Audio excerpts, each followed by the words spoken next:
Hello, Andrea. It's good to be here. It's so good to have you. Thank you so much for joining me. And thank you so much for all the prep work that you've done in order to make this happen. And I know you had to travel and get here. And I'm really, really appreciative of this connection and really looking forward to everything that you're going to share. So... Ditto for me. Yes, I'm excited. I'm honored to be here. I'm excited to be invited to do this today. And I'm really looking forward to sharing about this language of astrology and shamanic astrology specifically, especially as it relates to you. Which will be a nice surprise for everyone today. Yeah. We're talking about that. Yeah, we're going to get personal. Yes. So that's going to be fun. I'm very excited. And, for anyone listening or watching, you might get to know me a lot better after today. So Yes, let's see what Erik has in store for us.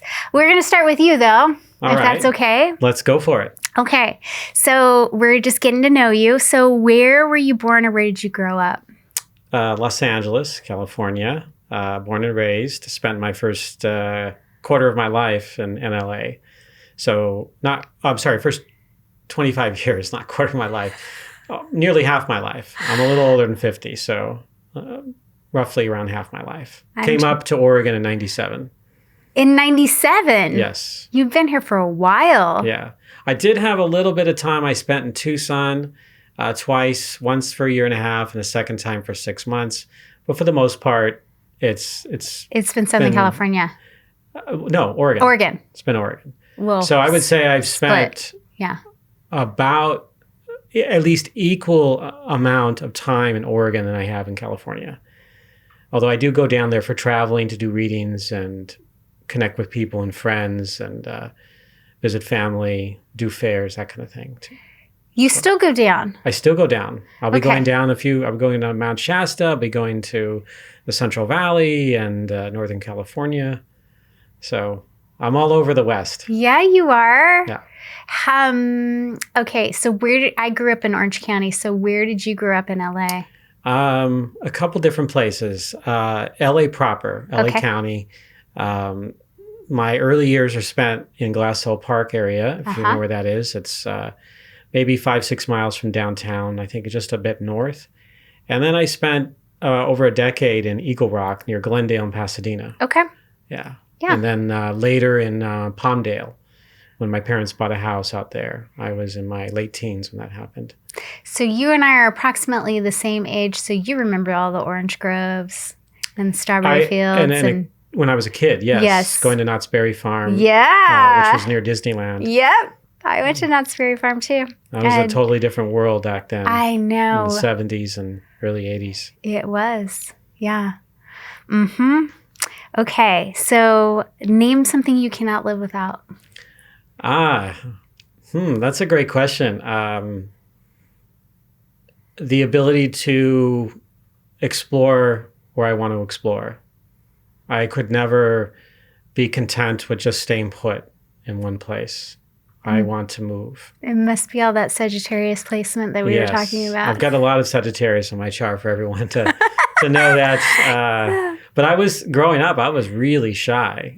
And my Sagittarius didn't really check in until later in life. Huh.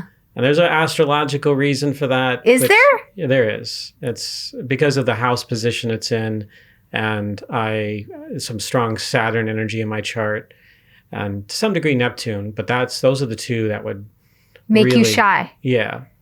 Along with my Pisces moon and Mars. Okay. That must be the Pisces for me too. Very introverted type of archetypal energy, Pisces. Yes. And as much as it's a healer and a giver and wants to be of service in the world, it will need time away from people to decompress, to recharge, and kind of push out all the things that it absorbed. Yes. Yes. That makes a lot of sense. Mm-hmm. Yeah. Yeah. Energetic boundaries were a lifesaver for me. I wish I would have learned that like at 8. Yeah. So yeah, you and I have that in common. We're both Pisces moons, and I've talked to many people who have Pisces moons over the years. I've done thousands of readings, and so there's a lot of commiseration. Yes. The sensitivity to the world around us, psychic, emotional, and energetic sensitivities. And I will just share just briefly, I'm not necessarily, we need to get into your chart right now, but I will share that that's part of the reason you, as a human being, were so prone to things coming in and essentially you taking on the wounds of others. And sometimes your own, to become a wounded healer in this world, is Pisces. Pisces, and of course you're more than just Pisces moon, but that is a signature of someone that is truly a healer in this world. So there is like no going back to that. And there are other things that point to that. Not Pisces doesn't have a monopoly on healing, but it tends to have that as its calling card. But the things it suffers in order to get to that point, it's not for the faint of heart. No. It's not a road that is about pina coladas and sitting on the beach. No, it's like pushing a boulder up the hill. Yes. And sometimes even more than that. Yeah. Yes. With a Grand Canyon. Yeah, absolutely. Sometimes straight up like that. Yeah. Yeah, so there's a little slice. And I've taken on my own sort of scars in that way. So I did read your bio, just the paragraph or two that was there, just to see. Because I know we didn't really fully talk, and we only talked briefly at fairs. Yes. So I wasn't surprised when I saw the Pisces, and I was like, okay, that makes total sense to me. Total sense.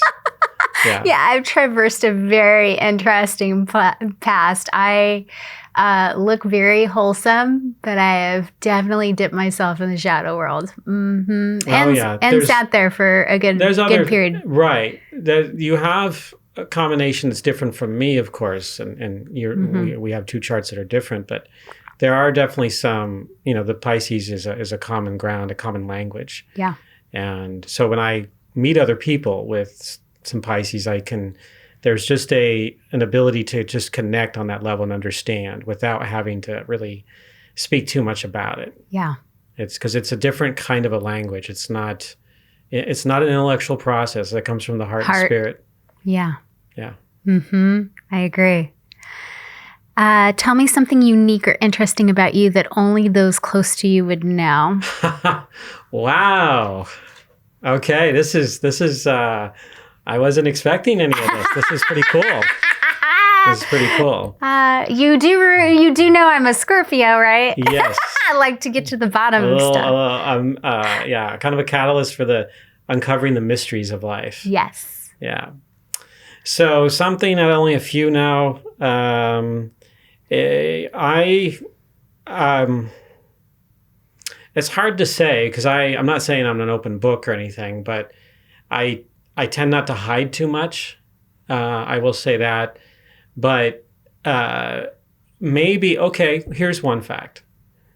I don't know how many people know this, but I've probably in my life moved about 25 times. That's a lot. Yeah.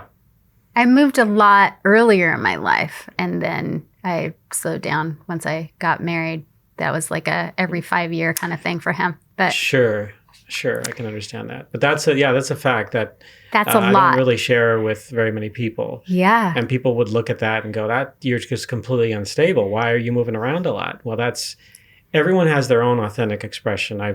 And there's reasons, astrological reasons why that is, but I am a restless spirit. I will share that. And that's part of the reason why I travel. I love to travel too.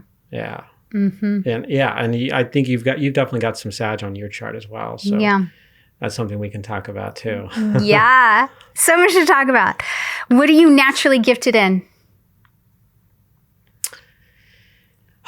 Naturally gifted in.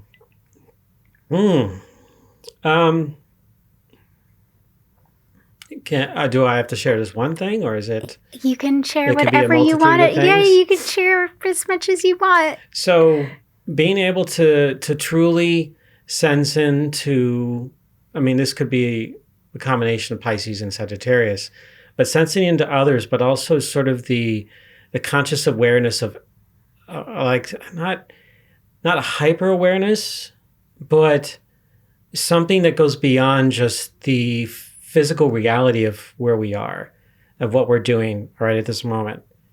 Like I do see in my mind's eye, if you will, threads of time and trends and things, how things unfold and discover. And astrology was one of those tools for me to be able to fully appreciate that gift and go beyond it.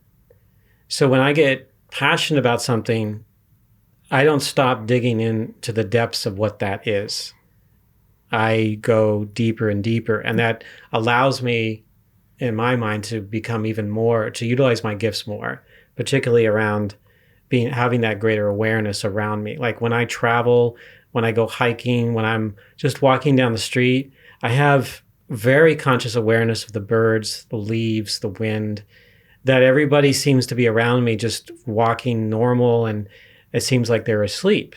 And yet, you know, on a shamanic level, I'm very much connected to those animals, to the life around me. And it's a strong motivator why, not just getting some exercise, but why I go out there to connect with them. Me too. Saying hello, saying, you know, being able to feel into what they are, and, you know, to appreciate and be in awe and to develop relationships with what is around us. Yes. So it's truly each and every day I live is a gift, is a blessing. I'm in awe over the earth and over the cosmos.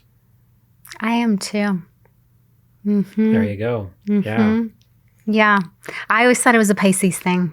That's part of it. Yeah. Yes. Sagittarius has and you have some Sagittarius too. So there's another layer of awareness, particularly with the curiosity about life with a capital C. Like it doesn't stop. The journey always continues. And it's not about the goals. It really is about those footsteps. And like when I drive and I like to sometimes take if I'm not having to get from A to B at a certain point, if I've got a little wiggle room, I like to drive some routes that are not frequented by too many cars. Me too. And I love road trips. Yes. And back roads. Yes, absolutely. So that is where like that awareness comes in, the sort of this magnificence of Earth itself and the cosmos. And you know, sometimes I lose what words I can even say about that, because it affects me such a deep and soulful level. There's like, I'll share this. So one other thing that I can share that not many people know, when I look at the stars, I think of home. That's what the first thought that comes to mind. And then of course there's a lot after that, but. Do you have any inclination where you're from? Well, obviously, biologically, I'm from here on Earth, but I know what you're saying. I can, beyond that, I suspect that there could be some, potential lifetimes that I lived elsewhere. Yeah.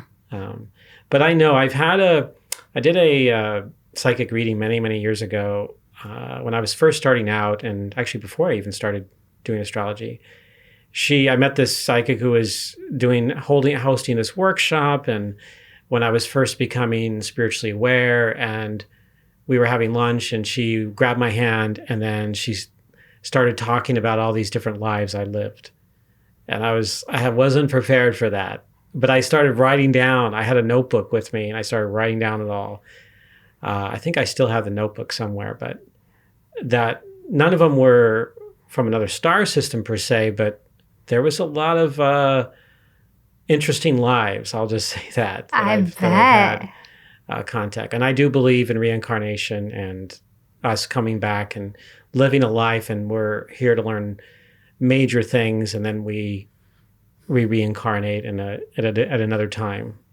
And time is, of course, both a construct of human beings, but also has its way that the universe helps create order. But it also operates beyond just our orderly, everything in its perfect place. History's got this timeline, and it marks these major events, but it's much more than that. Yeah. Yeah. Yeah. Mm-hmm. Yeah. Okay. What is, we haven't addressed love. So, yeah, what is your favorite thing to do when you're expressing love? Depends on the kind of love, right? Mm-hmm. Are you talking about relationship, romantic love, or like a general love of life, family? Either. Any. Well, what's the first thing that comes to mind? I guess I don't know if this is both. This could be a gift and a not such a gift, but I've always been a romantic, even as a little boy. I've always had a powerful imagination, and so when I like something, or if I fall in love with something, and it, of course, partnership, relationship. Even when I was married only once, and that was in my 20s, and I can be a really huge romantic in that way. Although in my maturation, it's expressed differently now than it was when I was in my 20s. I was a little more innocent. So when I love, obviously however we want to define that, it's one of the most wonderful feelings we can ever experience in our lives. But a deeper sense of that love, at least from my experience, and this, I'll give an example. When the pandemic hit, there was a lot of fear out there in the world. And I remember going to this grocery store, and it was thick.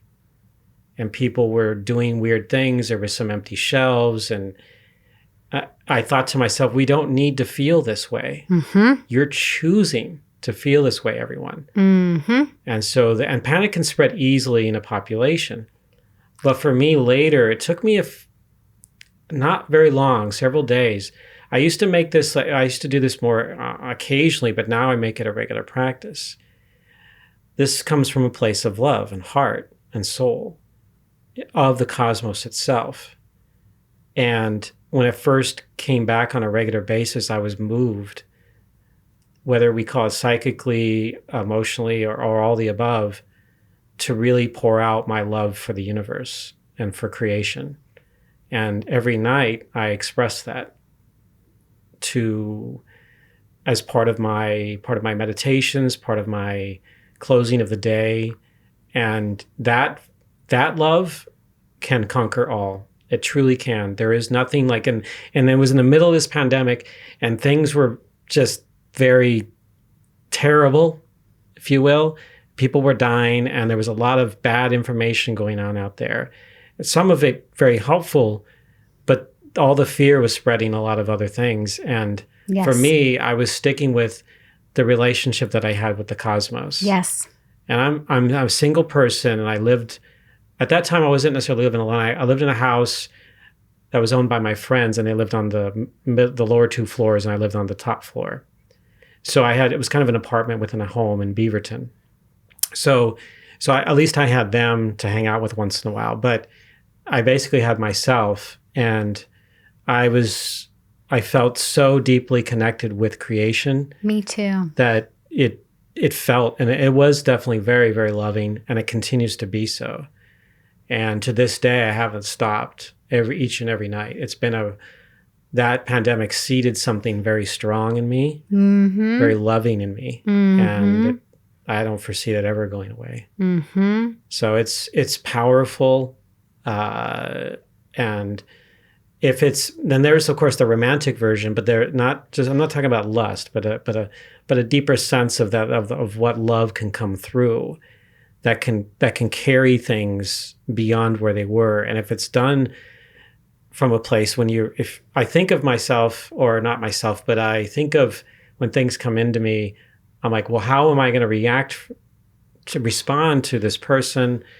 And it helped me take a step back. There was objectivity, but there was also a place like, hey, I don't need to exacerbate this. Like, say he's angry or something. Let me come from a place of heart and express that.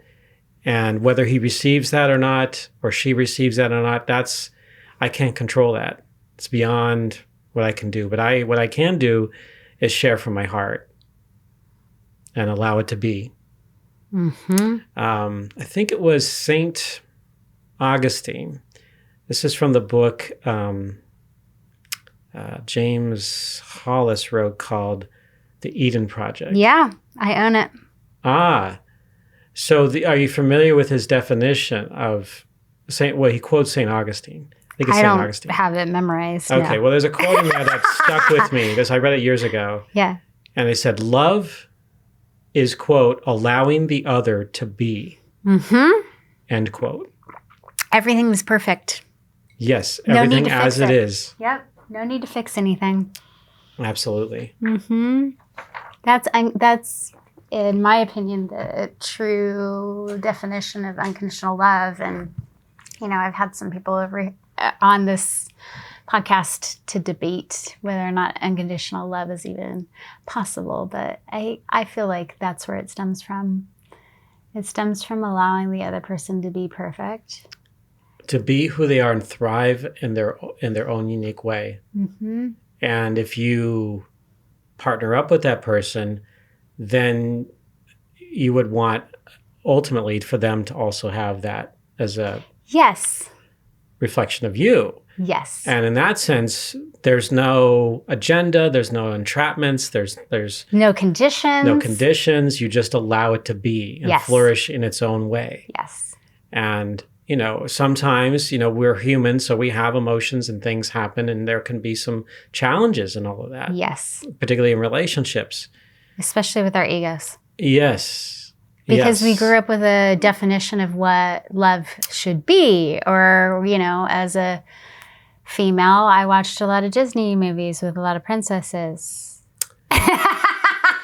Yes, there were quite a lot of that happening. Yeah. And we grow up with that brochure, that propaganda that spreads that definition of what a man and woman should be. And that I need to be saved, or that I'm going to be saved. But that's a definition that is not, that wasn't necessarily the definition for all of history. It's only for the last really 3 to 4 centuries that it's been like that. I know.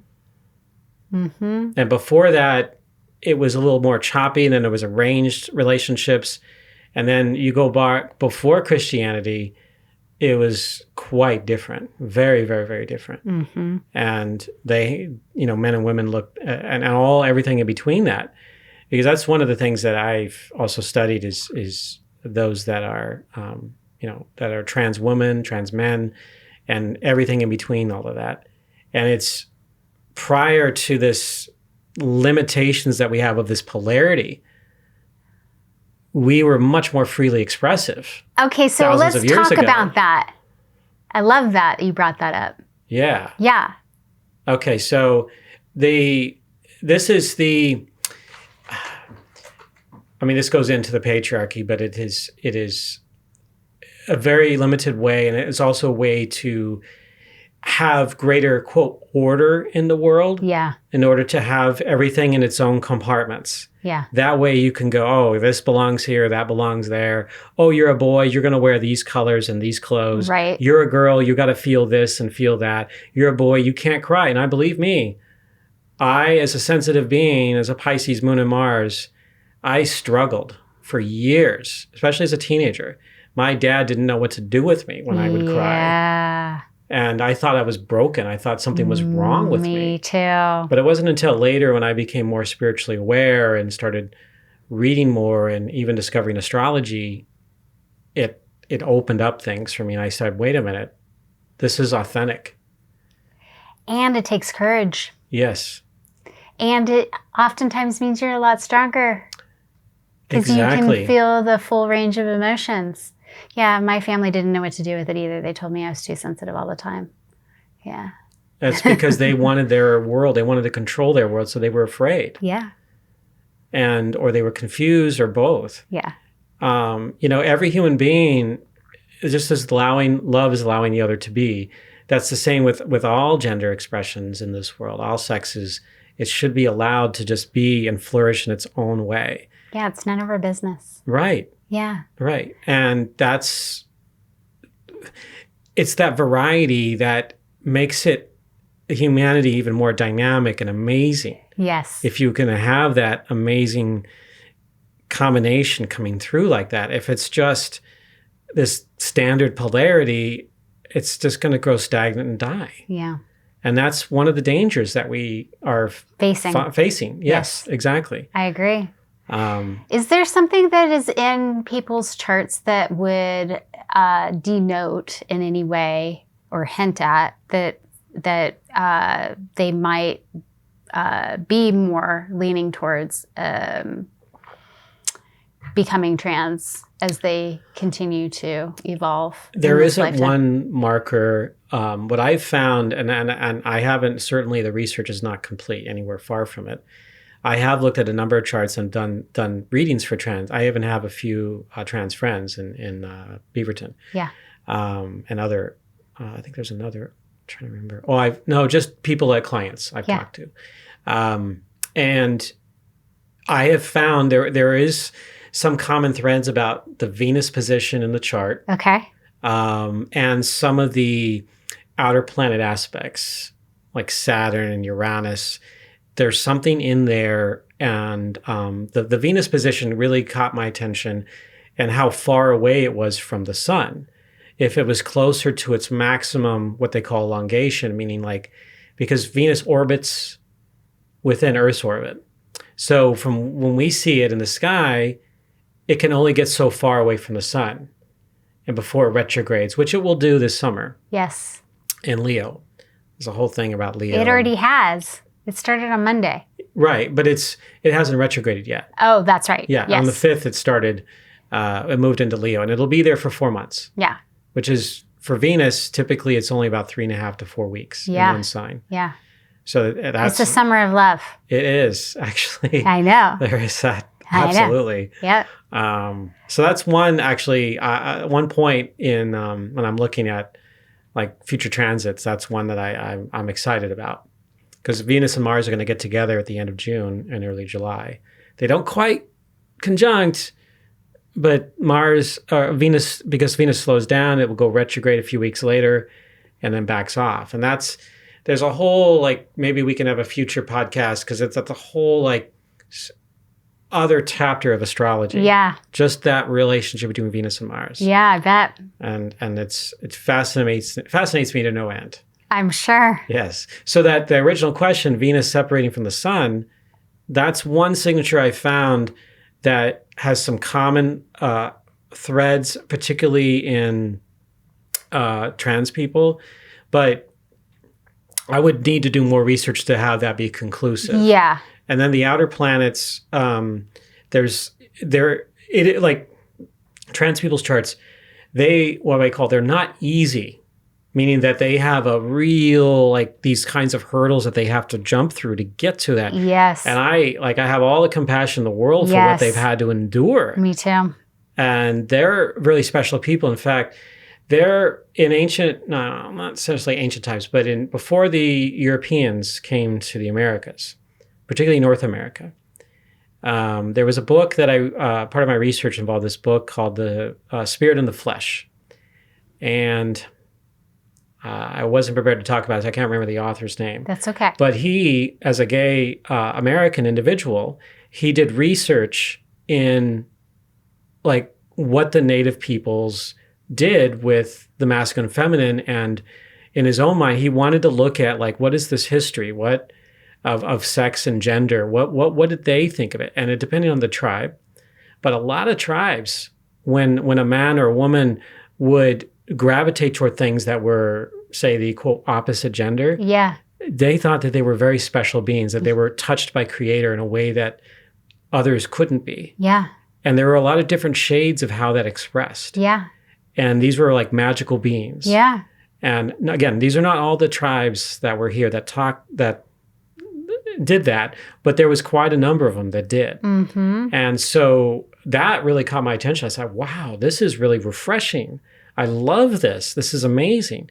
Because they would allow the child, at a certain point in their age, they would allow the child to express themselves and okay, what are they gravitating toward? Right.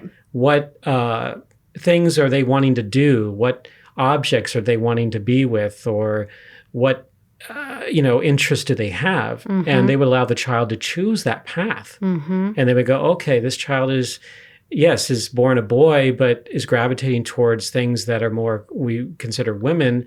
And that's where the child is going. And that's like honored in some of those tribes. And I find that just, it blows my mind. I love that. But it was,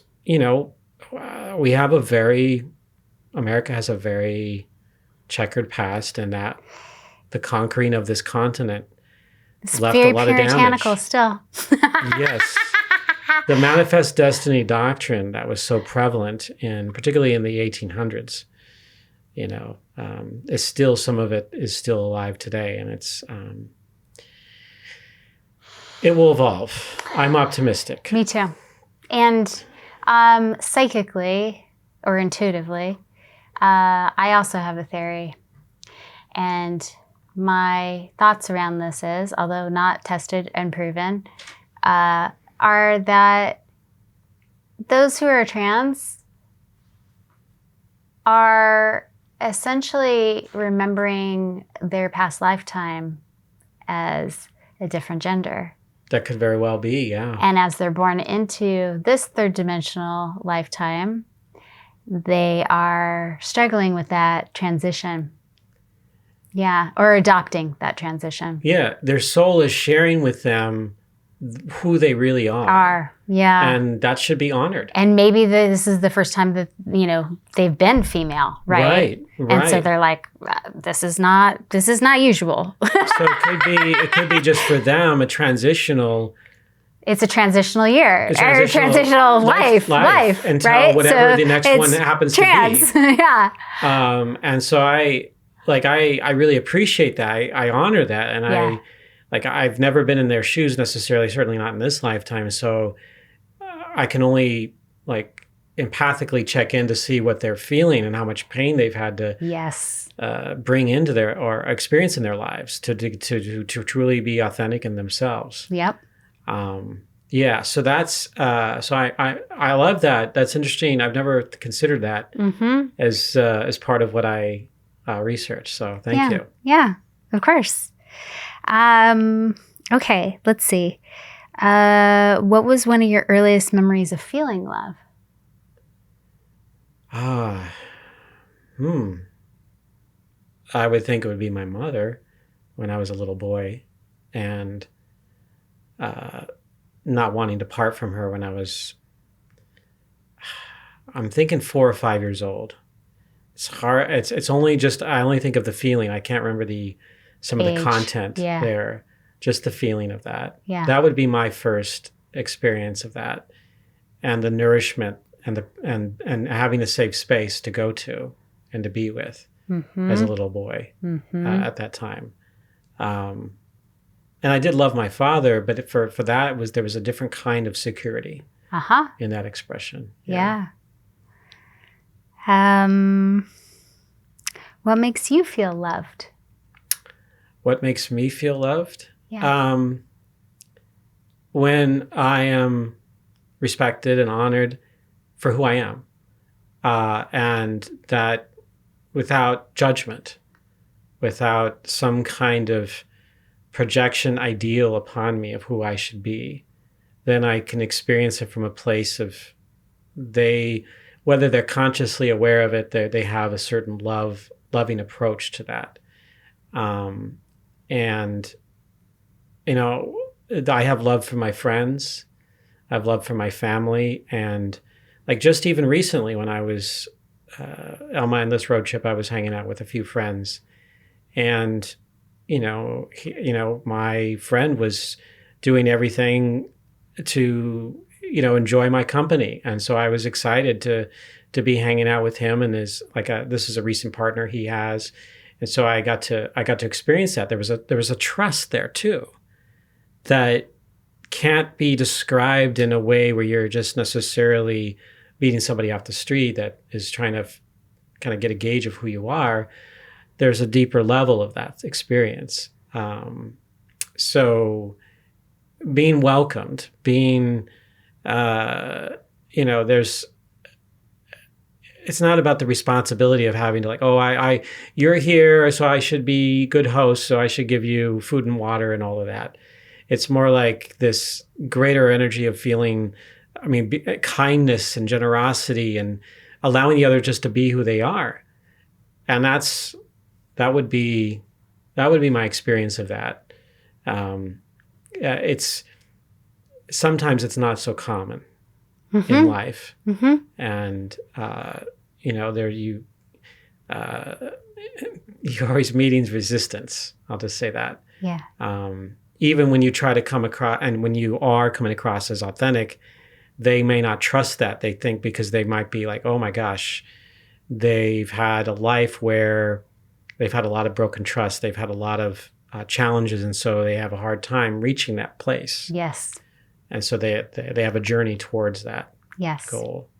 And some of the readings I do, I truly do. In fact, there was one recent, just before coming up here to do this recording, is this granddaughter of a client. The key answer for her, who's just a little girl, is finding the love within herself. Truly as one of the number one priorities in her life. When she gets to that conscious awareness and does not let go of her own youthful imagination and active awareness, that is also deeply tied into that. And it can become acts of self-love at that point.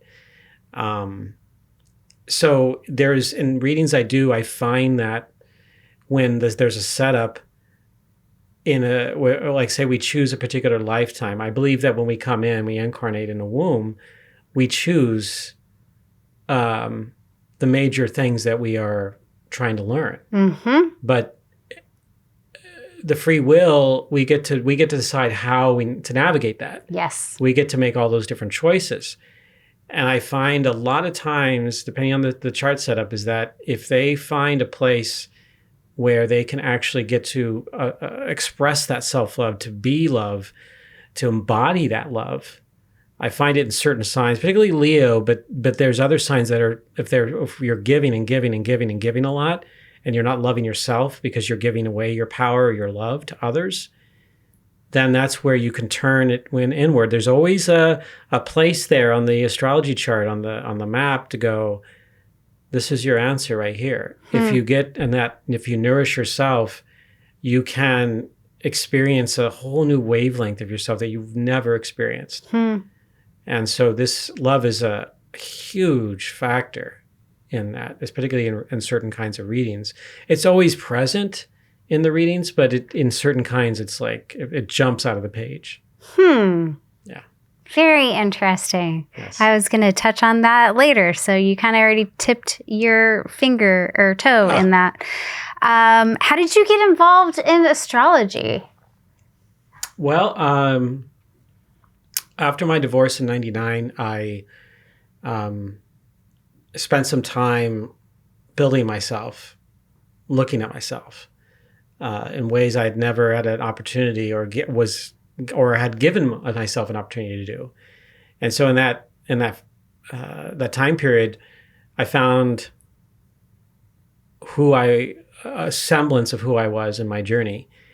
And then within about a year and a half of the divorce, I had been dating this woman, and she gave me this dream book. So that I look at was the gateway to having a spiritual awakening. I became so enamored with the dreams, I started writing them down each and every day. Like, I gotta figure this out. There's something going on, and I started learning about it, and I was able to work with it in a constructive manner, and I did that for years. And through that process and my own curiosity, I became more spiritually aware. And in that pursuit, I did dabble a little bit in astrology, but I started really studying shamanism. And from there, I took this, I was invited to take this workshop at Brighton Bush Hot Springs. I was just there. This was in 2004. I know, but I was literally just there 2 years ago. I know that it suffered some damage from the fires. Did they rebuild?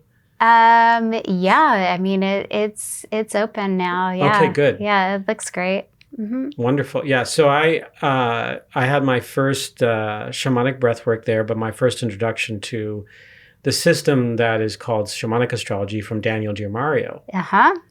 And it was, I had this powerful spiritual, psychological, amazing breathwork that took me really, really deep into myself. But one of the nights that I was there, Daniel took the group, and there was maybe 25 of us, I think. And we were out on the field. There was a field out there. So Daniel was teaching the class at Brighton Bush. He was co-teaching with his partner, Kate McKee, who is no longer in the picture. It's been many years. He's had he's in another marriage right now. Okay. But you learned from him. Who found it. Yeah. Yeah. And he introduced us to the night sky, and he shared the stories of the stars. And I had never seen the star. I had only once in my life had I seen the stars quite like that. And actually, no, twice in my life I've seen the stars quite like that.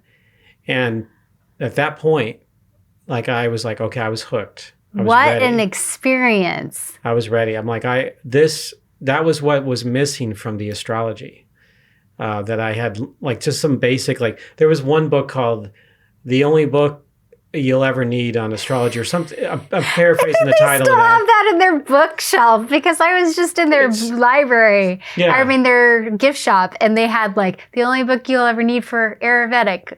Yes. Yeah, like all of the little books. And yeah, I think it's a great introduction. Yeah. But it's the eagle eye view. It's a little misnamed. You can't, not the only book. Unless you're not wanting to study anything and you just want some basic info. Yeah. Then that's cool. Yeah. Go for it. But if you're like someone like me that is just trying to figure out more about their chart. Yeah. Yeah. Then you're going to want to search more. Yeah. And part of what guided me, and this is where we go to the Sagittarius. And you have some of the same qualities. I mean, you have a Sagittarius midheaven.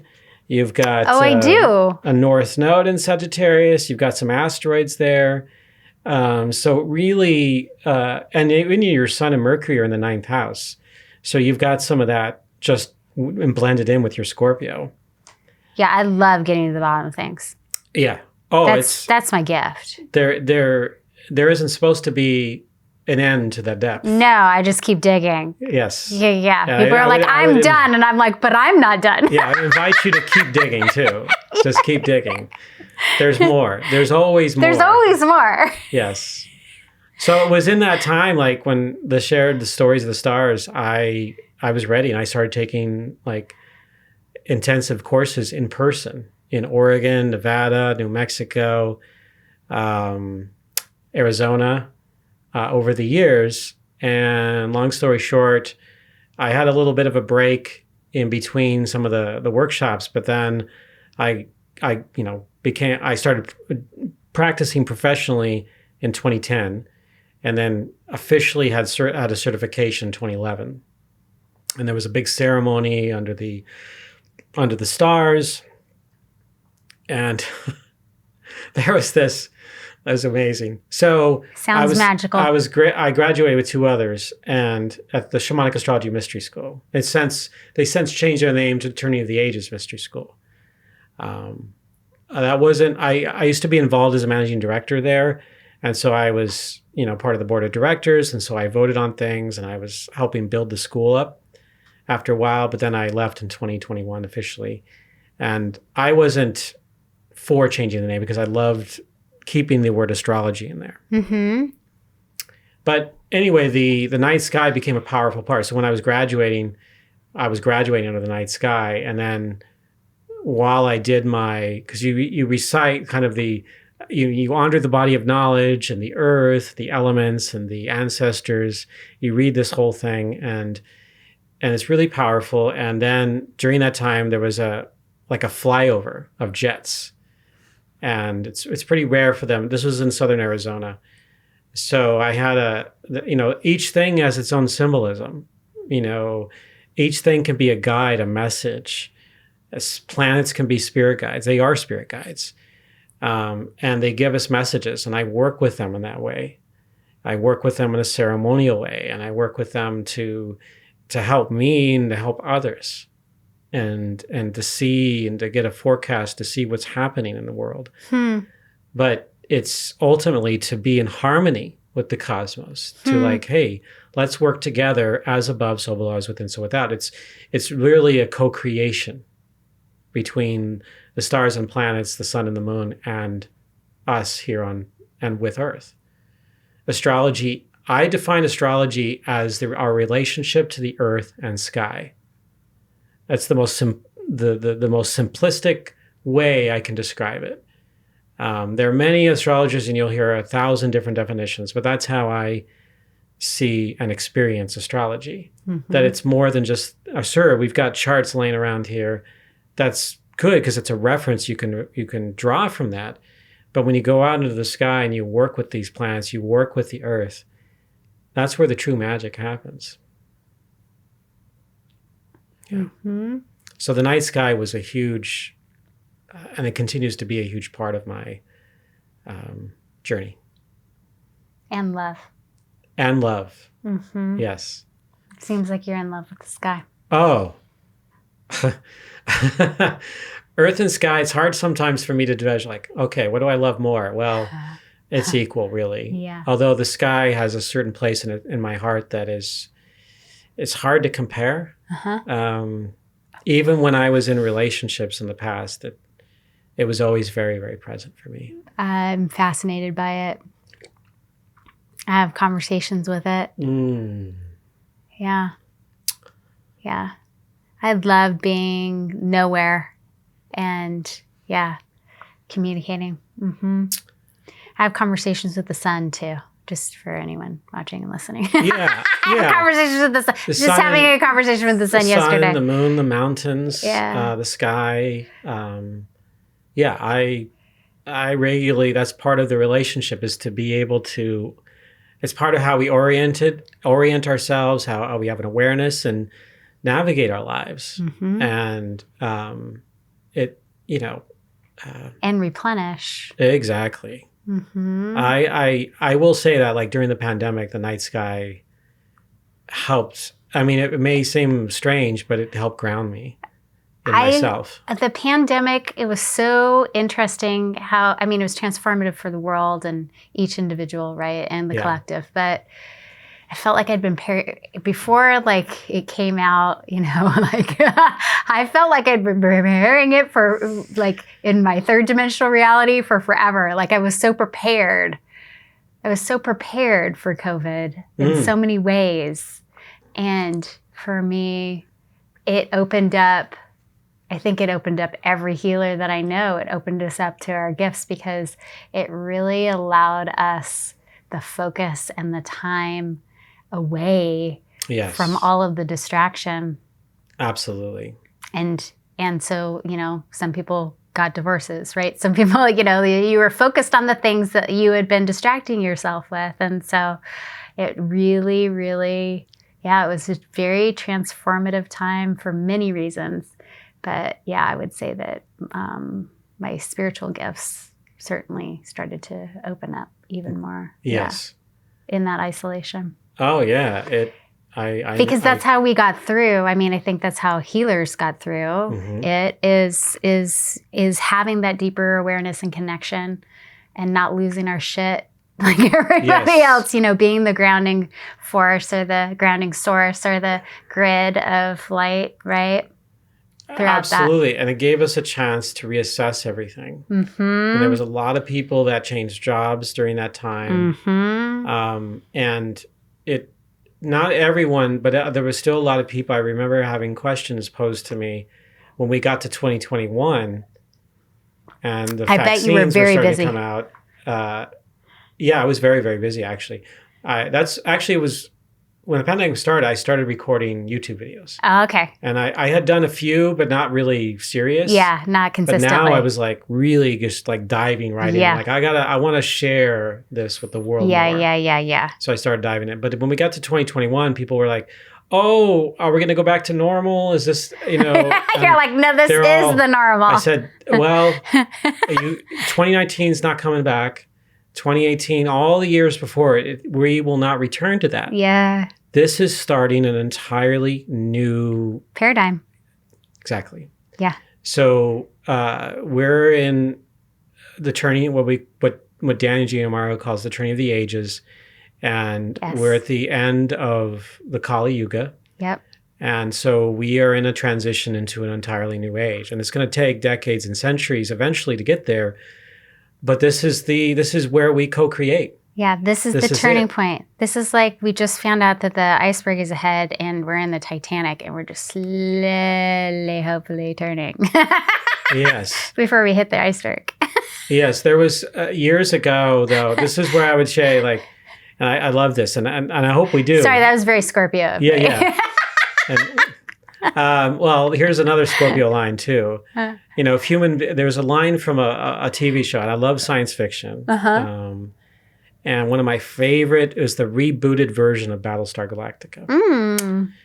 And there was a line from because there were Cylons that were both the robots, and then there were the ones that looked human. And one of them was the stars that looked human was saying to another character, if humans are anything, then they are masters of anything, then they are masters of self-destruction. Yes, I would agree. And I was like, whoa. That pretty much sums it up right there. Yeah, it does. And I thought of the pandemic, and I thought of also other times in history where we just nearly annihilated ourselves. Are we going to learn? Yes. We don't. I feel like we're in the Coliseum and all of our spirit guides and team and everybody is just kind of in the bleacher section. Yes. And they're like, you can't do it. Yes. You can't do exactly. it. We have the will to choose a different path. Yes, we do. I mean, I'm very hopeful. Totally do. Yes, I'm very hopeful that we are. Or that we have. Right. Excuse me. I'm optimistic for humanity's future. I do feel like we have a lot of growing pains to go through. Yes. And and I know I'm putting that lightly on the growing pains part. Yes. Because there are definitely some challenges coming up in the years ahead. Oh, great. Some really big challenges. But I don't think it's set up for us to just, have, mutually assured destruction, which they use between the Russia and U.S. and all the nuclear bombs. Yeah. That we've got something to actually evolve into. Yeah. To go beyond where we are. Yeah. And we have this potential. Mm-hmm. If we just choose that potential, there is no stopping what we are capable of. Yeah. And the possibilities are endless. There is. Mm-hmm. And part of that optimism is that two things. One, I believe there's a lot more good out there than there is power-hungry, greedy people. I agree. And number two, I saw after the big fires in 2020, in September 2020, I even had to evacuate when I lived in Southern Oregon. That's a whole other story, but I'll share that soon after that, the entire people of all Southern Oregon were getting together and helping each other out, regardless of whether you're Republican or Democrat or whether you have the conspiracy theories about the virus or whatever it might be. They were coming together and helping each other out, giving each other food and supplies and shelter. And I'm like, this is who we are. This is it. That's coming from a place of not just survival and need, but from a place of love too. That's our heart center. Our fellow brothers and sisters and all the rest. Yeah. Coming together. Our soul recognition. This is it. And so that's that. When I saw that, my Sagittarian and the Pisces part of me kind of lit up. Yep. With very strongly. Me too. And I was like, yes. Yeah. Yes. If only we could sustain that. Yeah. And I do think at some point we'll find a greater key to that. More people will have an awareness of that. Yep. Well, we are going through a very big awakening. We are. We're going through a very big awakening. Oh, yeah. Yeah. Every holistic fair I go to. Yep. Is people coming asking for help. There's some of them have many dozens of readers and vendors and they're all busy. Yep. They're all busy. Everyone's looking for something. They're seeking. Yes. And even I'm seeking, and theoretically, I'm already on the path. Right. And I'm continuing to seek myself. Yeah. I don't want to stop. No, me neither. Yeah. Okay. Before we get into my chart, let's talk about what is shamanic astrology and how is that different from, there's several different types, right? So do you want to explain maybe how that differs? Yeah. So shamanic astrology differs from like traditional Western astrology. It's not what we call sun sign based. The sun plays an important role. And shamanic astrology represents the fuel that we burn to reach our life purpose. So we need to express that. Think of it as chart as if it were a vehicle and we're filling up at the gas station. Well, then, for you, it's the Scorpio fuel that you're filling up on. For me, it's Sagittarius. And for others, it's Capricorn or Gemini or Virgo. And so that's what part of the difference there. It doesn't define your personality is what I'm saying, but it is important. The other difference is that the three worlds concept, the underworld, the middle world, and the above world. Yeah. Those are, along with the signs, aka archetypes, are driving forces of this material, of this system of shamanic astrology. Right, yeah. Right. And that all the worlds are inhabiting within us, along with out there in the world. Now, we're dominated in this Western culture by the middle world. It sometimes overwhelms us, overstimulates us. It's like always in our face. But prior to the rise of the Western culture, many, many centuries ago, the underworld and the celestial world were powerful motivators for human beings, regardless of what class or caste or sex or gender or whatever role you played. They were strongly involved in your life. And they lived and breathed it, particularly in ancient times. Yes, they did. And I think that that's intentional. It keeps us under control, right? It's true. Yeah. It's true. It's a form of control. Yeah. And if we aren't tapped in and we don't feel grounded and connected to something larger than ourselves, then we stay in our ego all day, every day. And we, of course, as there's an adage, we have the key to unlock ourselves and to move about the world. Yes. All we have to do is just, it can be scary to be free. But I think each individual will each individual has their own way of being able to discover where their key is and to unlock that for themselves. It's like Prometheus being unbound, because Prometheus was bound after he stole fire from the gods, although that was part of the experience between the war of the gods and the Titans. Prometheus Unbound is essentially unleashing the knowledge and going, hey, wait a minute, we don't have to keep chaining ourselves. We can leave at any time. We have that power within us. Yes, we do. So those three worlds are here. And if we can, each of us awaken to them in our own way. So when I say the underworld for everyone here, I'm not talking about hell, which is actually a manifestation of human beings exerting power over others. We're actually in hell. Torment, exactly. Yeah. We can look at all examples through history, what happened in World War II and prior experiences across the globe. Or even some of the pandemic experiences. Oh, yeah. Yeah. Oh, yeah. Depending on what country you lived in. Yes. So I fully agree with that. But the underworld is a place where we face our fears. Yeah. Where it's our shadow aspects. Exactly. And we have a powerlessness, but that's where our treasures are buried. I agree. And if we can just dig a little deeper, we can uncover what our soul actually is. That's usually where our gifts are, or where our life purpose is. Yes. Or what makes us unique and special. Yes. And it's not an intellectual exercise. It's not an egoic exercise. It's an exercise of the soul. And if you allow yourself to surrender to that process, you're not surrendering to anybody else. You're surrendering to yourself and to maybe the divine in a way. Yeah. There are different processes one could take, different techniques, but each individual's got their own way to do it. It's not a one size fits all.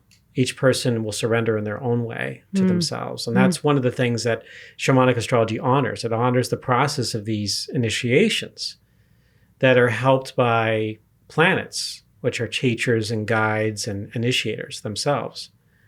And then whatever archetypes we have on our chart, particularly on the ones on a personal level, like the sun and the ascendant and the moon, those are all vital to us understanding what our path is all about. And so the three worlds concept plays a critical role in us uncovering that. So traditional astrology, they looked at it in a different way, but they were more, this is one of the other things, is they were more judgmental.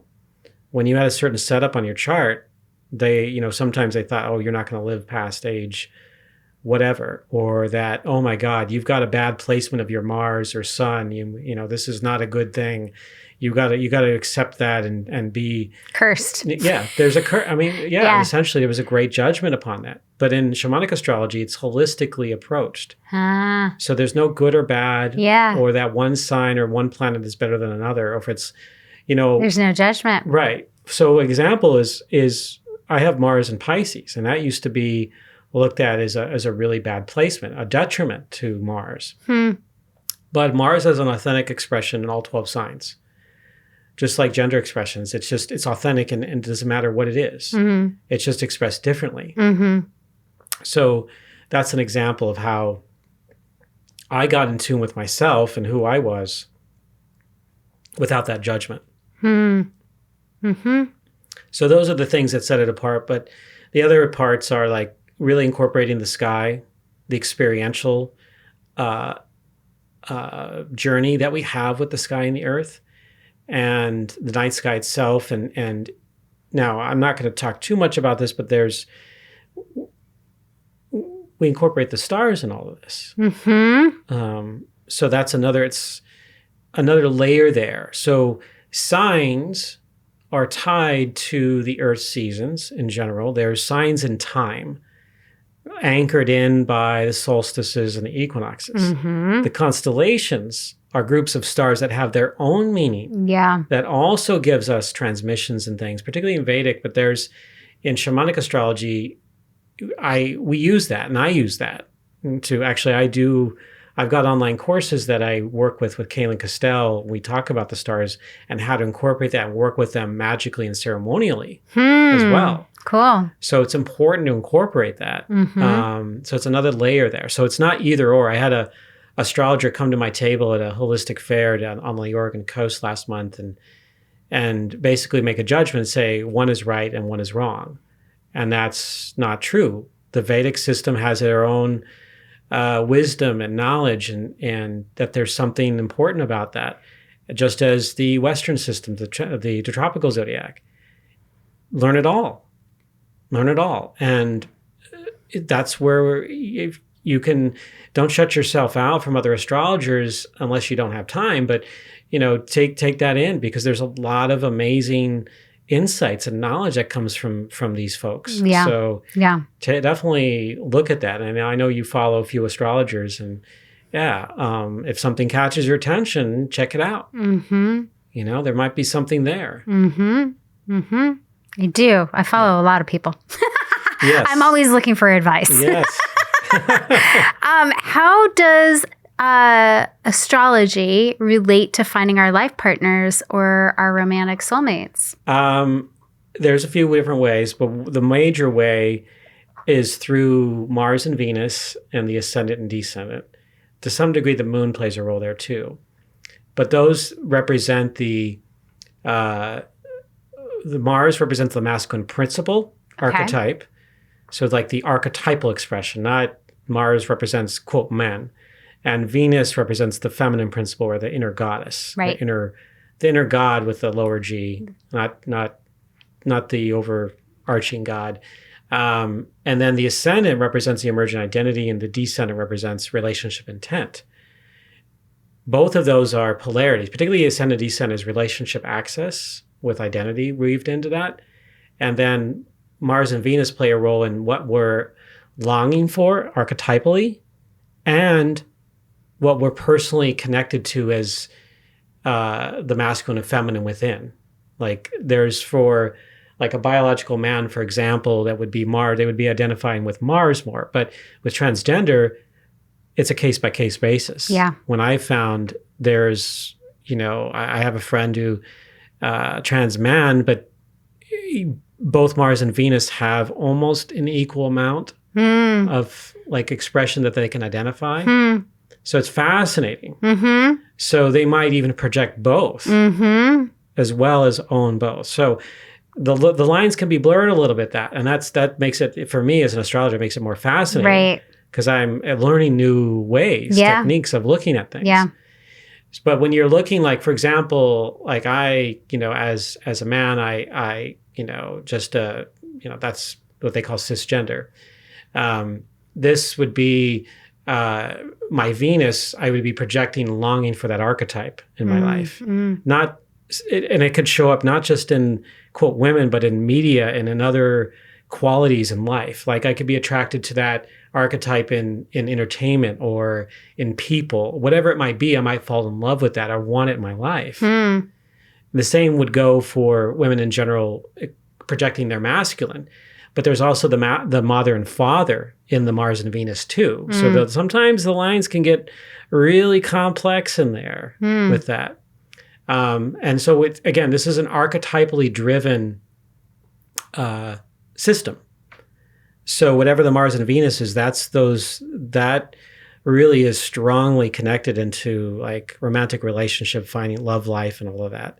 So that's how shamanic astrology looks at that. Okay. Does our Neptune show us where our spiritual path lies? And does our Venus contribute to how? Yeah, well, you just said our Venus does contribute to how we love. Mm-hmm. It definitely does. Like an archetypal level, it's not so much about women, it's about receiving. And, Venus has... The divine feminine. As an archetypal relationship with Taurus, more so than like traditional throw in Libra, although there is some shades of that. Mars has a more of an archetypal relationship with Aries, for example. Yeah. So Mars is like on an archetypal level is more of like it's like an actional force. It's about like utilizing your instincts more strongly. And for the Venus position, it's more about receiving and knowing what's good in your life and being able to like nourish yourself, which can be, like taken to the next level, can be experienced with like receiving love. You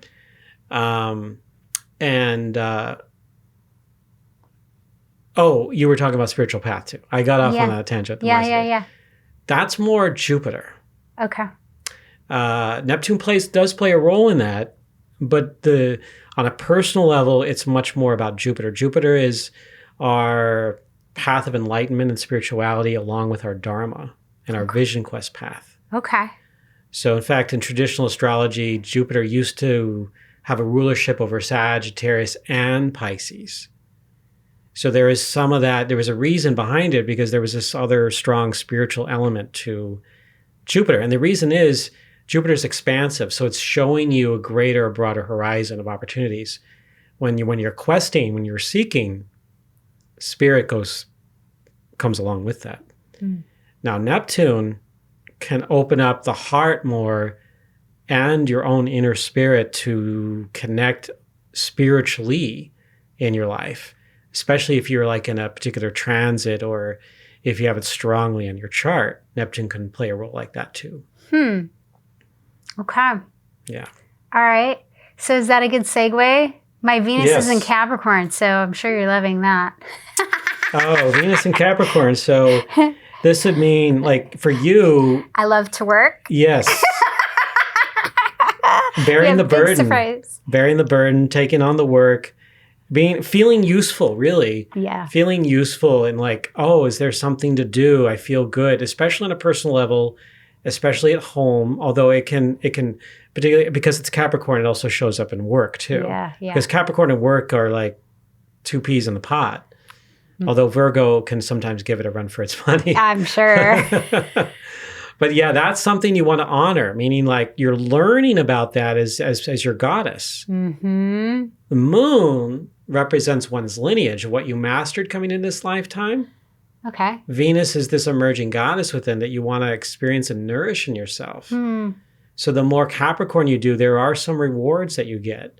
Like being able to run a business, for example, an organization, do something to have and maintain and manage things and teach even. That's love to teach. Wonderful Capricorn stuff. Just Capricorn will just, And mentor. it's like, yeah, exactly. It's like candy for Capricorn. Yeah. And then your Mars in Aries. My Mars is in Aries? Yeah. I forgot about that. So now that you have a very complicated Mars, actually. Oh, I do? What does that mean? It just means that there's layers, extra layers there. Okay. So initially, there's a longing for it in your life. It could also connect you to the father. Saturn plays a role in that, and so does the moon to some extent. Although the moon tends to be more oriented toward mother, but Venus also has a connection to mother. So there's layers there. If we add, maybe a podcast series, we can talk more about that. But so it's longing for Aries to show up in your life, to be the one, to be the driving force, to come in and help you with a mission of purpose. And there could even be an element there, particularly in a shadow, of Aries coming in and rescuing you. Oh, really? Yes. That's very interesting. Yes. Yeah. That can happen. Uh-huh. Yeah. Yeah. So but you know why I'm saying it's interesting, yes, right? I'm imagining that's, you've experienced that. In yes, your life. I have. Yes. Okay. Now, again, there's layers there. You've got, opposite Uranus. You've got a Chiron position there. That means it's not just going to be, it's got to be. My Chiron is in Aries. It means that the masculine in your life, not just regulated men. Yes. But that active force that comes in, the Uranus part of that can be like, it's not just a regular active force, but something that's revolutionary, innovative, and completely turns you sideways. Yep. And can, like, you think you're going in one direction, the masculine comes in and just completely bumps you in another direction. Uh-huh. In an unpredictable, unexpected way. Yep. And then there is the Chiron part, and that's really fascinating. Because it's my wounded healer. Yes. So the masculine plays a role in being your wounded healer. Aries in particular. So it can also mean who I am. Early in life that you attract and bring in people that want to be healed by you in a relationship. Oh, yes. So many. And that's one that I would try to steer away from if you could, as a recommendation. Good boundaries. Yes, exactly. It took me a while, as I mentioned previously. Yeah. So that, those would be that. And then you've got the descendant. So we have a rising sign. Yep. Which is the ascendant. Yep. And then so that's for everyone here. What does that mean? This means it's a sign, not a planet, a sign that's coming up over the eastern horizon when we're born. And it's not the constellation, but the sign itself. So it's seasonally tied in time. But then there's a sign that's setting in the west. Yeah. And that sign is called the descendant. I don't know why people don't call it the setting sign, because it would make sense. It's easier to say, actually. So let's call it the setting sign just for this purposes. Okay. And that is in Virgo. So the relationship, so how shamanic astrology would define that is like the relationship you're going to learn the most from is with Virgo. I've had some pretty interesting relationships with Virgos. So Virgo is it's analytical, detail-oriented. Yep. Tends to be compartmentalized and organized. But also, even as an earth sign, it's like an earth sign that's blended with a strong element of the mind. Always in the head, thinking. And so that's what you can learn the most from. So that how they teach you is what it means to be of service in the world. With your ascendant or rising sign in Pisces, Virgo can teach you what it means to be of service. So you showing up and being of service without ego. With just a sense of like, I can be of help. I can be of service. Where am I needed? And then you show up in that way. And with Pisces, of course, you want to bring in the element of the heart and spirit into it. Virgo doesn't necessarily, are a little more what we call detached from that experience. Yeah. And then Pisces tends to bring in the dreams and the celestial realm. And if Pisces got its wishes, it would sometimes want to drift off into the cosmos and the dream world and not come back because it's more appetizing to Pisces in some ways, especially if reality becomes overwhelming. Pisces will want to drift into that space. I know this firsthand from my own life with the strong Pisces energy that I have. The dreams can be intoxicating. Mm-hmm. Now, a shadow Pisces could go into things like addictions like drugs and alcohol. Yep. So particularly Excuse me. Pisces moons. So have you had some experiences about that? Yeah. So this is natural for you. I know. And it's not a judgment. In fact, it gave you the capacity to know what it meant to take things to that. I mean, particularly with the Scorpio Sun and Mercury. Extremes.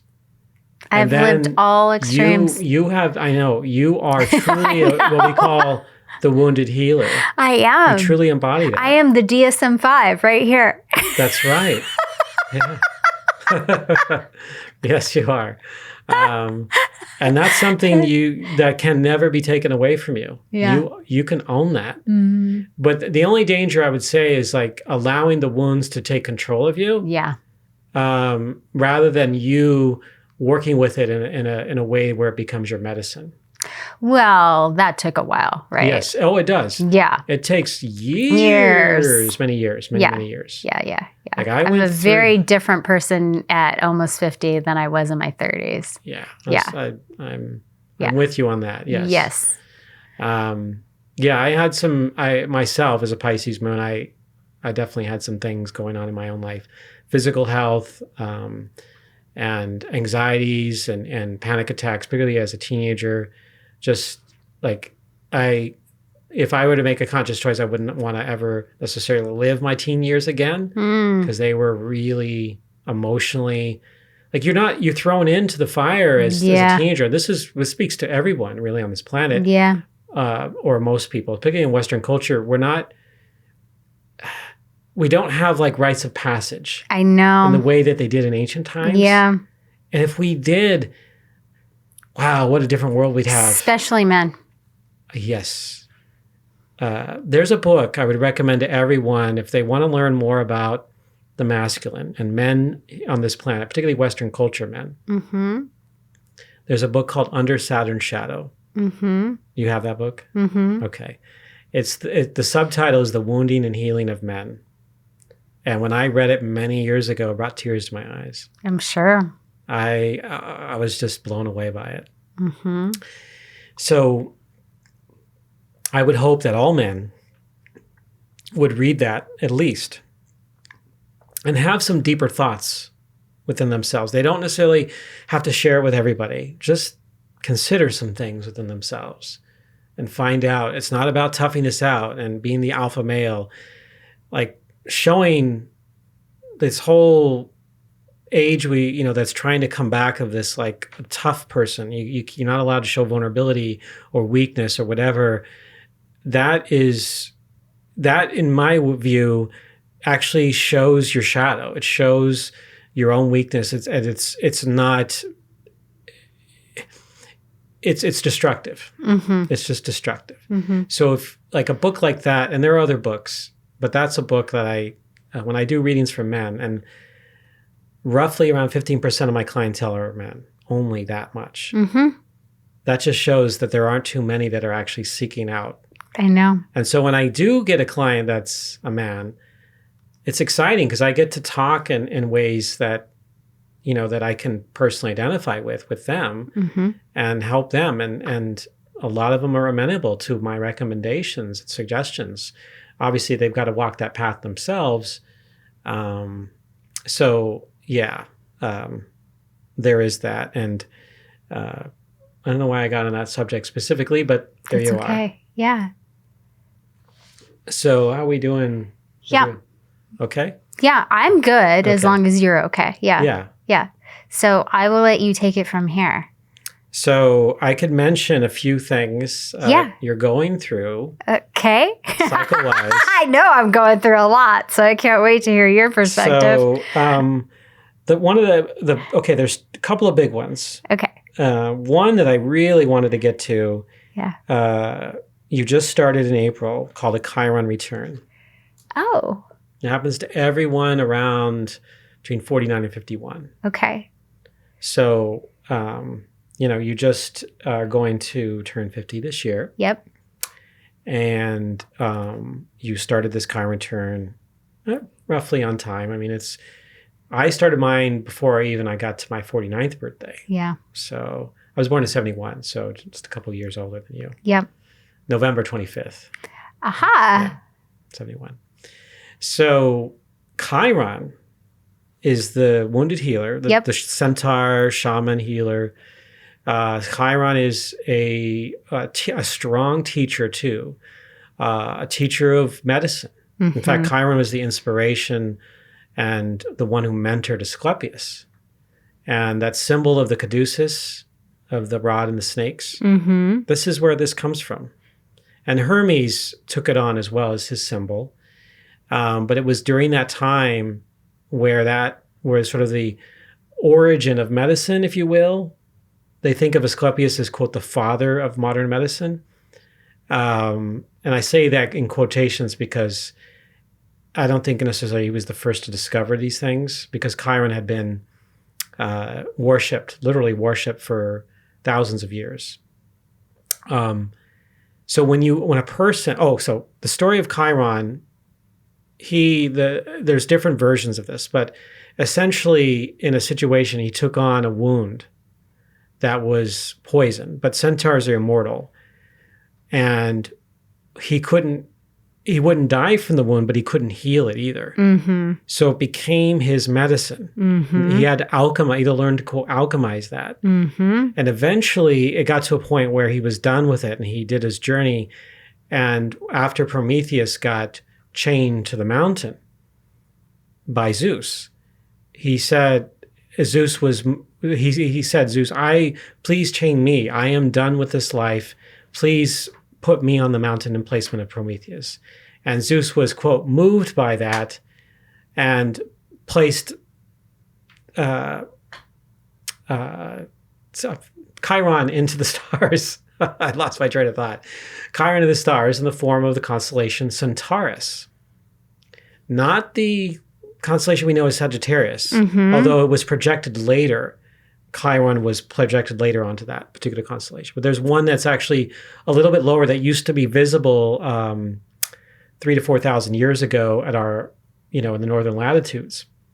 But now, because of the certain movements of the Earth, it's now more below the horizon. If you go down to Mexico and the really extreme southern part of the U.S., you can see parts of that constellation.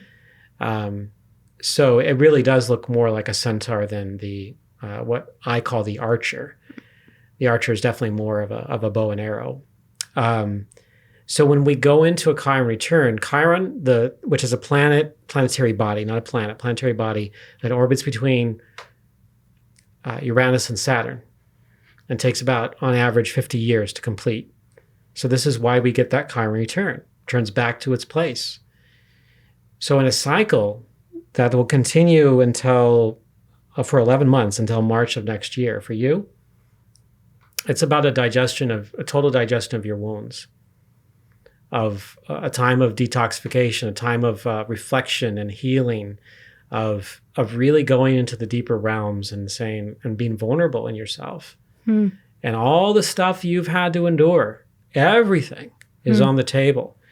And it's not just the sign, it's connected to the masculine. So there's a piece of this, that woundedness, that is strongly connected to the masculine, but there's also the second house it's in.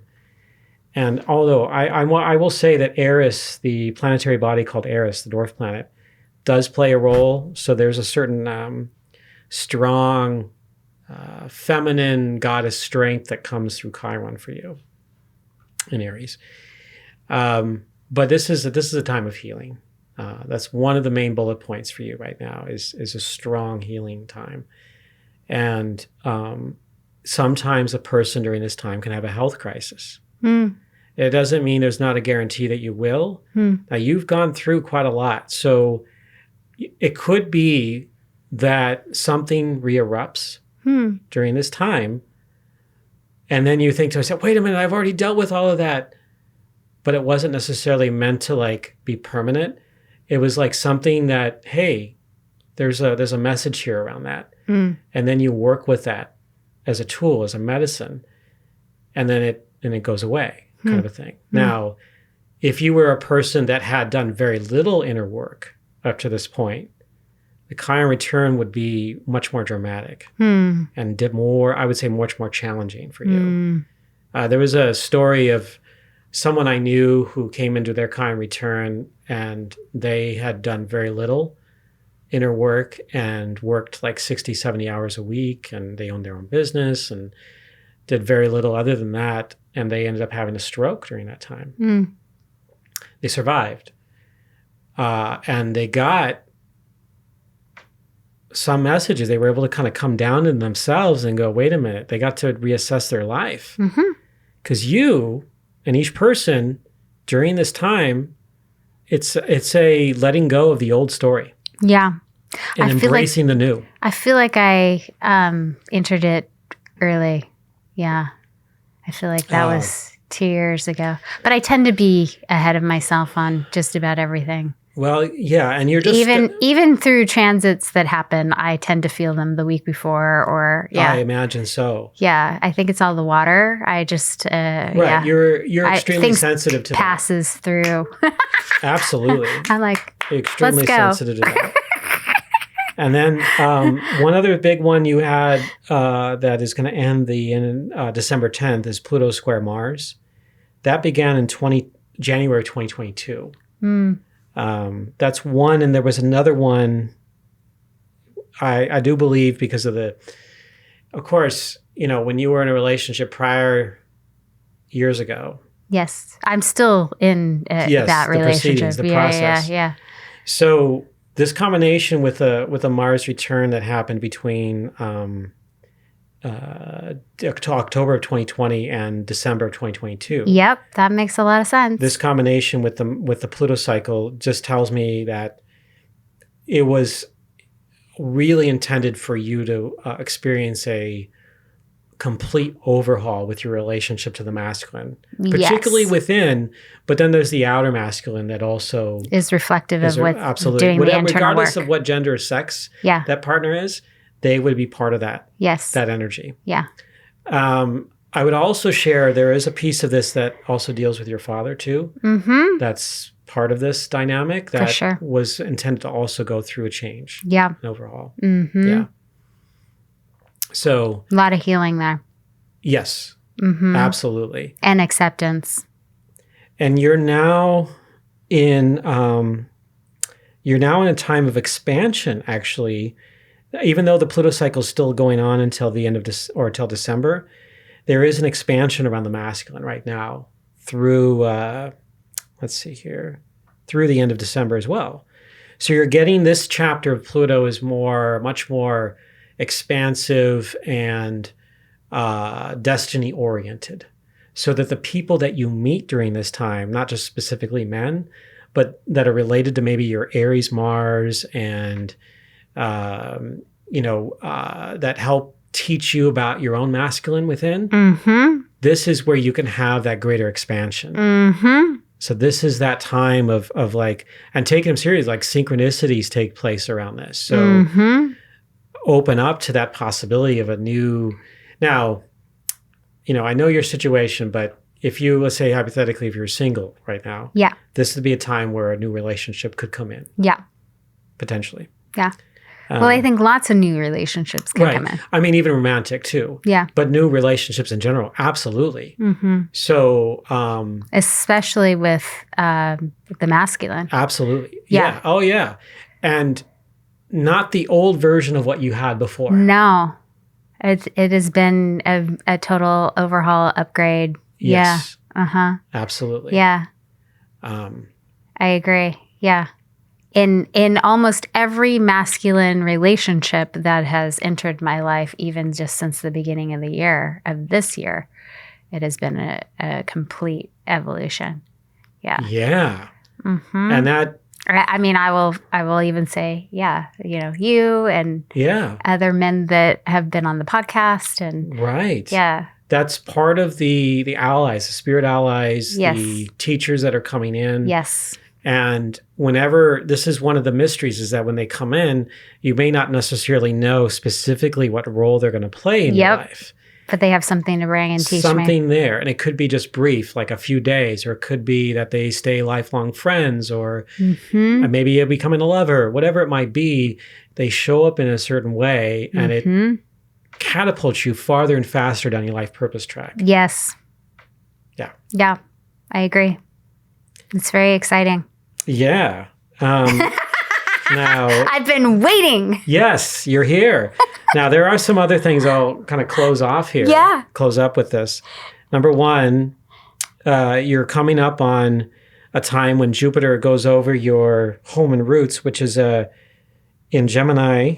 And that's, hang on a second. Oh, yeah, I wrote down the wrong year. That's 2024. So in about a year from now, Jupiter moves into Gemini. So, and I'll just briefly mention the astrocartography, but I'll just say this. If you were looking for a time, cartography. Okay, yeah, yes. like looking at astro maps. Yes. So if you're looking at a time to move and to make a decision around this, next year would be a better time to start that process. Okay. Ideally. However, because Jupiter and the North Node are in your life right now, with the masculine, there is a chance it could happen sooner. But ideally, again, it would be more on next year. And I would be planning or maybe thinking about it. And I already have been thinking about it. Think about the opportunities. Think about the things that are coming to you, whether it be a dream or thoughts, epiphanies, whatever it might be. Maybe things that I say. And then that starts in June of next year. So when Jupiter moves into Gemini. In 2024, right. Yeah. And that'll go on until the end of June of 2025, sorry. And then the other part of that is Saturn going to be moving over your Pisces rising, your Vesta, and squaring your midheaven and home and roots too. So that combination also leads me to believe that adds like, oh yeah, you can actually put this into reality at that time too. Like if you were wanting to really make a big move, beginning... Like a physical move. Yes, a physical move. Or changing the situation around your home. Okay. Meaning like, oh, let's say someone's moving in with me, or I decided to move to another house because this house sucks, or whatever it might be. There's an opportunity happening. Okay. And with Saturn, it's like you put it into work. You're like, oh, I want to be diligent about all of this and like do this and do that and weigh all of it. But keeping in mind, because it's also Jupiter at the same time, sometimes you got to be connected into that spontaneity in there. So it's the combination that you want to honor in that process. So let me give you just a brief look at the astromap. Yeah. So, okay. So just a few minutes, because you did mention Hawaii. You did mention some Europe too. I did. And I was curious. And I looked at other places in the U.S. And Portland, is Portland, I was like, is Portland even where I'm supposed to be? That's a good question. So things I looked at that you didn't mention, I really like is the nodal line is on your right livelihood axis, and Venus is on that too. And the Four Corners area, so like part of New Mexico, Arizona, Colorado, Utah, and that area, it's like a really, like, even as far as away as Santa Fe or, other smaller cities in that area, that might be something you might want to check out. Because I think that could be something where you can do some amazing work there. The Boston, New England area. Colorado, New Mexico. Arizona, Utah. That's Utah. the Four Corners area. Okay. The Boston, New England area. Yeah. You want to look at that too. That's there could be some kind of destiny stuff there. Okay. There's other places too. It isn't just that. Other ones I wrote down, northern British Columbia. So way up north. Yeah, I love Canada. Portland doesn't have quite that kind of stuff. It doesn't have the ring, does it? It's not bad. It's not bad. It's okay. Juno's on your midheaven line, which can be nice for relationships. So that's a plus, right? Especially like if it's kind of connected and commiserating with what you want in a relationship, romantic relationship, particularly, but also other kinds. With Juno there. Let's see. Okay, so Europe and Hawaii.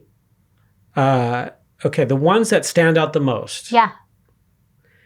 I would say Hawaii had the best. Yeah. If I were to rate this as a number one, this is the one I would rate as number one. Hawaii.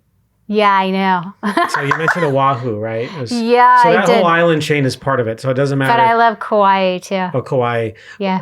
To get more specific, there are ways to go in each little individual thing. Okay. And we can use Sabian symbols. Like I didn't bring that with me, but that could be something at a later time. Sure. You and I can have a separate conversation or whatever it might be. We can talk about that. Okay. But it's on the Jupiter and the solar line. So I really like that. And that brings up some good vibes. Yeah. So something to really think about. Yeah. I know. Andrea. Yeah. Okay. And then Portugal. I really didn't think Portugal was all that. No, not so great for me, huh? Yeah, that could be challenging for you. Okay. But Italy, like Milan, like northern Italy, that is very interesting. I wouldn't say its race is the best, but that looks like the wild card of the bunch. Oh, that's interesting. Like something really unpredictable. I have a foreign exchange student that lives in Lake Como. Oh my gosh. Yeah. Oh, I know. I've heard of that place. Yeah. Some other client talked to me about that. Yeah. And isn't that in northern Italy too? Yes. Yeah. Yeah. And then my ex-husband's whole family was from northern Italy. Yeah. Oh, interesting. Yeah. So, so I've traveled there quite often. One is that the Mars line is on the midheaven, which can be great for like finding your mission and purpose and having the masculine be in support there. Number two, Uranus opposite that is on the human roots. This is that wild card part. That means you don't know what you're going to get into when you go to Italy. No, I never do. It's going to be like, what just happened here? Yeah. That kind of experience. And it's when you go there, it usually brings me to tears. Not to have expectations. Yeah. It usually brings me to tears. It's very profound. Tears of sorrow? No. Tears of joy? Just like tears of breakthroughs? Just how magical it is. Okay. It's like I feel like it's like home. Yes. And it has to be past lifetimes. Oh, probably. Yeah, because every time I go, I'm like, how can I live here? How can I live here? Yeah. So that's a quick rundown there for you on the astromap. Thank you. Yeah. Yeah, that's wonderful. It's good confirmation. I almost went to school. I would have if my family hadn't been so controlling. I was looking. I fell in love with Boston when I was, in Cape Cod and. Yeah, I mean, even parts of New York or Connecticut or. I love all of that. All of that, yeah. Up into the Maine and the other New England states. Yep. Okay, good to know. Thank you. You're welcome. Yeah, I appreciate that glimpse into my future too. Absolutely. Yeah, happy to help. Of course, I could talk for a lot longer. Yes. There's more, but those are the big. Those are the big things. Ones. Okay. Yeah. Any advice for my romantic relationships? Did you see that my divorce was coming? Oh. If it does, it's going to happen. Much more towards the end of this year. Oh my God, is it really? It's already been 2 years. Well, at the very latest. Okay. If it continues into next year, it could get pretty crazy. No, it should be done here pretty soon, by the end of this month, hopefully. Because there's just a lot there that's hitting on your Mars right now. Yeah. And I'm like, okay, I would recommend try to fully, close this down. Oh, I'm trying. Yes. Yeah, I know. But I'm just saying, as an astrologer, I would want to see that. I trust me. I would like to see it, even as not an astrologer. Yeah. If it lasts any longer. Yeah. Oh, I know. I hear you. Yeah. So I think it's coming pretty soon. Okay. I really do. Okay, that'd be great. Yeah. And like I said, I know your relationship situation, but be on the lookout, not just romantic, but be on the lookout for other relationships coming in. And I suspect more powerful growth for you around the masculine. Yeah. Yeah. That's exciting. Yeah. And good timing. It's very good timing. Yes. Yeah. Yeah. Yeah. Well, I appreciate that insight, and thank you for doing the research on that. You're welcome.